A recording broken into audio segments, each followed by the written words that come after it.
Halo guys, Mimin hadir kembali. Kali ini Mimin bakal bahas kisah hidup dari seorang tokoh Indonesia, Tan Malaka. Sebelum itu subscribe dululah channel YouTube Mimin, like, komen, dan nyalakan lonceng notifikasinya. Biar cuap-cuap Mimin ini lebih bersemangat bin faedah di kuping kalian. Oke lanjut.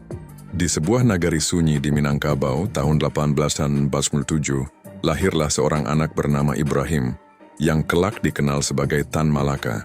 Dari desa kecil ia menapaki jalan berliku, belajar di Belanda, menjadi buruh, pengembara, hingga revolusioner internasional. Ia menulis tentang Republik Indonesia jauh sebelum kata merdeka terucap di tanah air.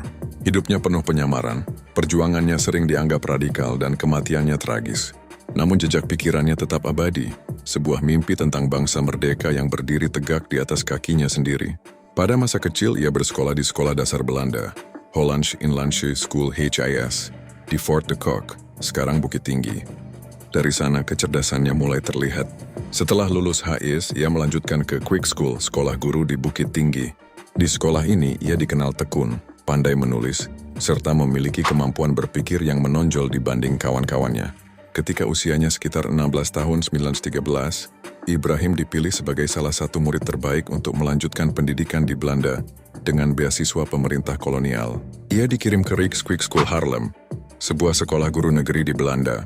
Pengalaman ini membuat ia mulai berpikir bahwa pendidikan bukan hanya jalan memperbaiki diri, tetapi juga senjata untuk membebaskan bangsanya. Selama menyelesaikan studi di Belanda, ia sempat berhubungan dengan Serikat Buruh Belanda, namun keterlibatannya masih sebatas belajar, membaca dan berdiskusi, belum aktif sebagai organisator.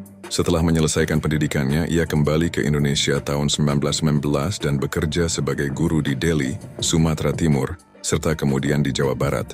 Dan ia melihat langsung penderitaan buruh perkebunan, khususnya buruh tembakau di Sumatera Timur. Pengalaman inilah yang mendorongnya lebih dekat dengan gerakan buruh dan bergabung dalam gerakan buruh internasional.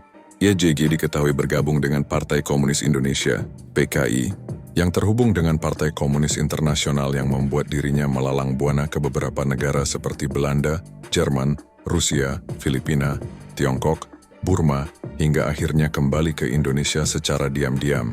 Salah satu hobinya adalah menulis buku. Ia sempat menulis buku yang berjudul Naar de Republiek Indonesia, 1925. Pertama kali mengemukakan gagasan Indonesia merdeka berbentuk republik, jauh sebelum Soekarno-Hatta memproklamasikan kemerdekaan. Setelah proklamasi 17 Agustus 1945, Indonesia belum sepenuhnya merdeka. Belanda ingin kembali dan Inggris datang dengan misi mengurus penyerahan Jepang. Di tengah situasi genting itu muncul dua kubu strategi. Satu, Soekarno-Hatta memilih jalur diplomasi dan kompromi agar kemerdekaan Indonesia diakui secara internasional dan tidak hancur dalam perang terbuka. Dua, Tan Malaka menolak keras kompromi dan menuntut perjuangan. Ia menganggap diplomasi hanya akan melemahkan posisi Indonesia.